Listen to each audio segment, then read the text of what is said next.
Hello everyone, hope so you all are doing well and staying safe. So guys, मैं आप सभी के लिए एक लेटेस्ट वीडियो लेकर आ चुकी हूँ एंड आप सभी के बहुत ही ज़्यादा कमेंट्स आ रहे थे कि जल्दी से हमारा जो हिस्ट्री मेजर का सब्जेक्ट है एशियन सोसाइटीज़, उसके इंपॉर्टेंट क्वेश्चंस और एक previous year question paper discuss कर दो। तो मैं आपको बता दूं, मैं आपके लिए क्वेश्चन पेपर लेकर आई हूं जो लेटेस्ट है, आपका एनईपी के बाद का है और जो इसमें पैटर्न फॉलो होगा सेम आपका वैसा ही पैटर्न रहने वाला है एग्जाम में। तो ये चीज़ का आप ध्यान रखना।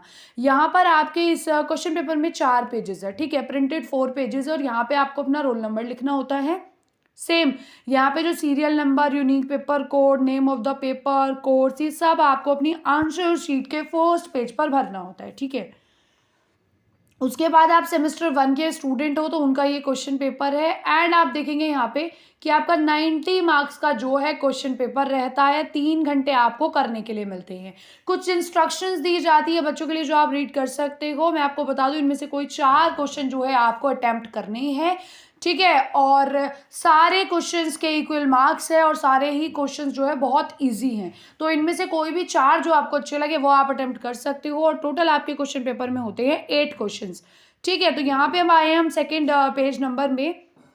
यहाँ पे आप देख सकते हो, एज यू कैन सी, यहाँ पर इंस्ट्रक्शंस दी गई है हिंदी में भी। देन आपका फर्स्ट क्वेश्चन शुरू हो जाता है।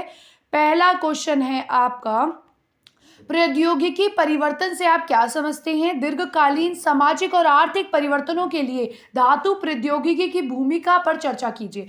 तो यहाँ पे बेसिकली आपको बताना है सबसे पहले कि जो आपकी प्रौद्योगिकी परिवर्तन है उसके बारे में बताना है, ठीक है। टेक्नोलॉजी चेंजेस के बारे में आपको बताना है। देन आपको जो दीर्घकालीन समाज और आर्थिक परिवर्तन है उनके बारे में बताना है। जो सामाजिक और आर्थिक परिवर्तन हो रहे हैं, सोशल एंड इकोनॉमिक चेंजेस हो रहे हैं, उनके बारे में बताना है, ठीक है। लंबे समय से किसमें? धातु प्रौद्योगिकी में, मेटल टेक्नोलॉजी में, उसके बारे में आपको बताना है। सो बहुत इजी सा क्वेश्चन है। अगर आपने पढ़ा है और आपके टीचर ने पढ़ाया तो डेफिनेटली आप इसको अटेम्प्ट कर पाओगे। देन आपका सेकेंड क्वेश्चन दे रखा है यहाँ पर, सभ्यताओं के उत्कर्ष तथा विकास के लिए जिम्मेदार महत्वपूर्ण कारणों की चर्चा कीजिए। सो यहाँ पे आपको इंपॉर्टेंट फीचर्स बताने, responsible for the origin and growth of civilisation. So basically जो आपकी सभ्यता होती है, सिविलाइजेशन होता है, उसकी ग्रोथ के बारे में आपको लिखना है। कौन कौन से जो है महत्वपूर्ण कारण है वो आपको यहाँ पे बताने हैं। देन आपका थर्ड क्वेश्चन दे रखा है कांस्य युग के बारे में, ठीक है, ब्रॉन्ज एज के बारे में, कि कांस्य युगीन हड़प्पा तथा चीन में सभ्यता के विभिन्न चरणों पर चर्चा कीजिए। तो यहाँ पे आपको बताना हुआ चीन की सभ्यता थी, ठीक है, एक शांग, और एक थी हड़प्पा सभ्यता। तो इसमें जो कांस्य युगीन विभिन्न चरण थे उनके बारे में बताना है, उन पे चर्चा करनी है, ठीक है। सो बहुत इजी सा क्वेश्चन है, कांस्ययुगीन हड़प्पा तथा चीन में सभ्यता के विभिन्न चरणों पर चर्चा कीजिए। तो दोनों सभ्यताओं को कंपेयर करके आपको चीजें बतानी है, दोनों के बारे में जो है आपको यहाँ पे लिखना है। देन आपका फोर्थ क्वेश्चन है, सेम क्वेश्चन है फोर्थ भी। फोर्थ क्वेश्चन है आपका कि हड़प्पा या चीन, यानी कि चीन में कौन सी सभ्यता थी? शांग सभ्यताओं के अर्थव्यवस्था तथा व्यापार के पैटर्न का मूल्यांकन कीजिए। तो यहाँ पे आपको क्या करना है? Evaluate the economy and pattern of trade the Harappa चीन शांग सिविलाइजेशन। तो बेसिकली आपको बताना है यहाँ पर हड़प्पा या फिर चीनी सिविलाइजेशन, किसी एक के ऊपर आपको लिखना है वहां की economy and pattern of trade कैसा था।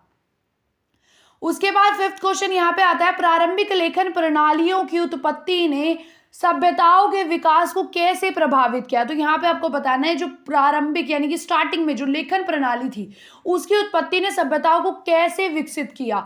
तो कॉमन सी बात है, जब लिखना शुरू हुआ तो हमें बहुत सारी चीजें पुराने टाइम से पता चली। सो यहाँ पे आपको यही बताना है, how did origin of early writing system impact the growth of civilisations, ठीक है, यहाँ पे आपको बताना है। सेम यहाँ पर आपको मेसोपोटामिया अथवा मिस्र की सभ्यता के स्तंभ में चर्चा करनी है। सो यहाँ पे आपको डिस्कस करना है with reference to Mesopotamian and Egyptian civilisation.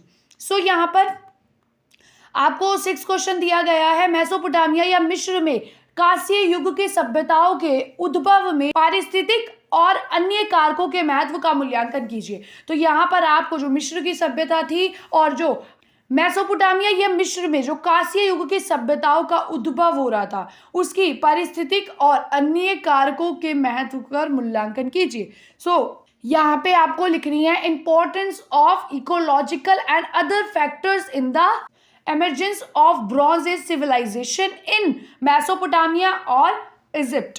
तो ये चीज याद रखना। अब यहाँ पे 7th क्वेश्चन आया है आपका। ये क्वेश्चन हर बार आता है और बहुत इंपॉर्टेंट है। ये मैंने पहले भी एक बार क्वेश्चन पेपर चाहे डिस्कस किया था तो देखा था। बाकी ये बहुत इंपॉर्टेंट क्वेश्चन है। ये मेरे भी एग्जाम में हिस्ट्री के में आया था। मिनोअन अथवा माइसिनी सभ्यता के सामाजिक, आर्थिक एवं सांस्कृतिक विकास पर चर्चा कीजिए। सो यहाँ पे 2 सभ्यताओं के बारे में बात करी गई है, मिनोअन और माइसिनी।